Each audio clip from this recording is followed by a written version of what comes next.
You may be the president of the bank. You're not going to be the president tomorrow. Or you may be, I've seen people, you may be a cabinet member, a executive director, a CEO, and you will fall through a very, very, kind of like tragic fall. And you're going to be needing a job tomorrow. And you may be knocking the door of the people you mistreated 6 months ago. I mean, I've seen it happen so many times. And I'm like, holy cow, let it be that, a learning experience. And to me, that's the key. If you can be humble and remind yourself that you're not all that, because none of us are, then life is good. Because at the end, what you want is, just what you value is things that matter, like your family, your health, and things that are just beyond a position or a title. And I've seen it because I've had so many people that I work with, them being my supervisors, now asking me for jobs or, for letters of recommendation and references. People that work with me coming back and saying, man, you were like my best manager. Like you were awesome as my boss. And these are people that have accomplished so much. They're older and I'm thinking, you just made my day.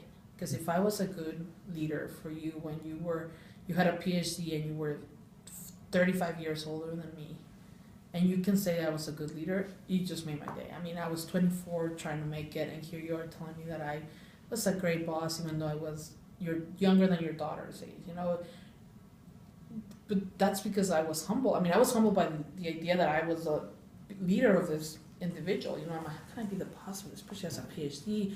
She's been on the workforce for so long, and she's to me, it's a role model. Mm-hmm. And I was now the director for her. Dude, hands down, the most humbling experience when someone calls you and says, 10, 15 years later, hey, remember when you were my boss, you were awesome, and what can I do to help you get to Congress? Hi. Wow. It's like, yeah, I always tell people you were my best experience in the state, in government, and blah, blah, blah. And I'm like, and I don't know if she says that to everybody she worked with, but if she does, no wonder she's successful, right? I mean, too.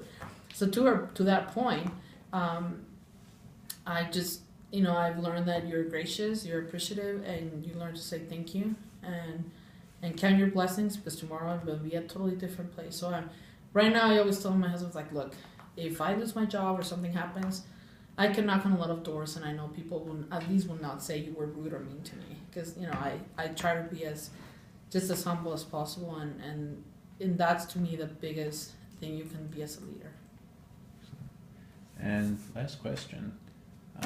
What work here at Zions related keeps you up at night?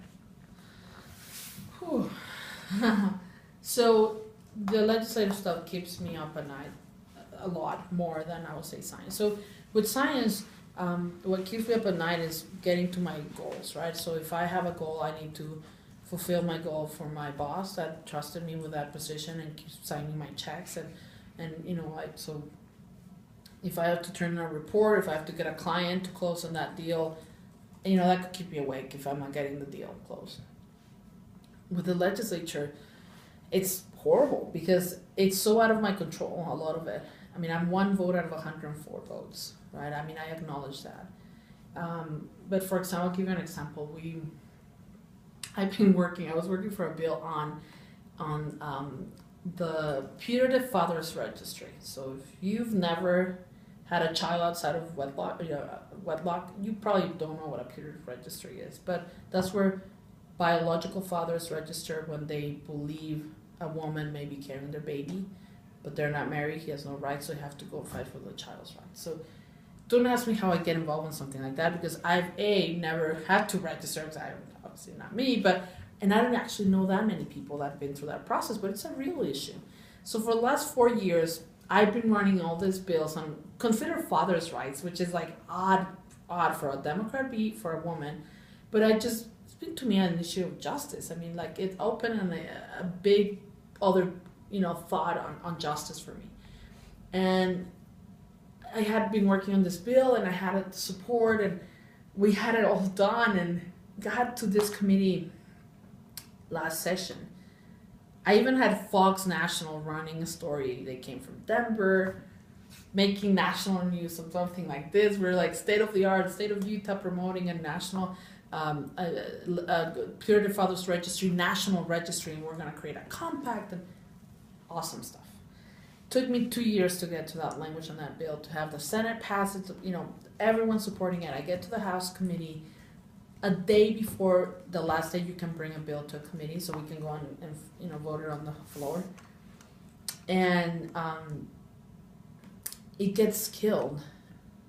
It ended up on an odd committee, and I didn't do my homework because thinking made all the national news.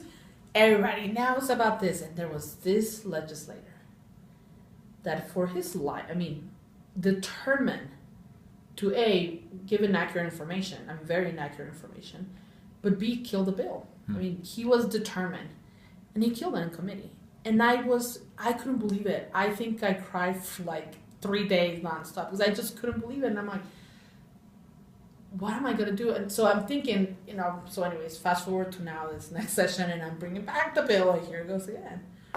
It passed by one vote, which was the speaker's vote in this last session. And, the same legislator, determined to kill the bill, spoke for like 20 minutes passionately about how I was promoting, people having kids outside marriage and stuff that made no sense.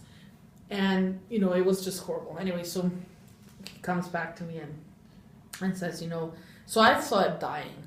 Because it required X number of votes. And I remember going home and just crying. I just can't believe this. What am I doing wrong? Keeping me awake for sure.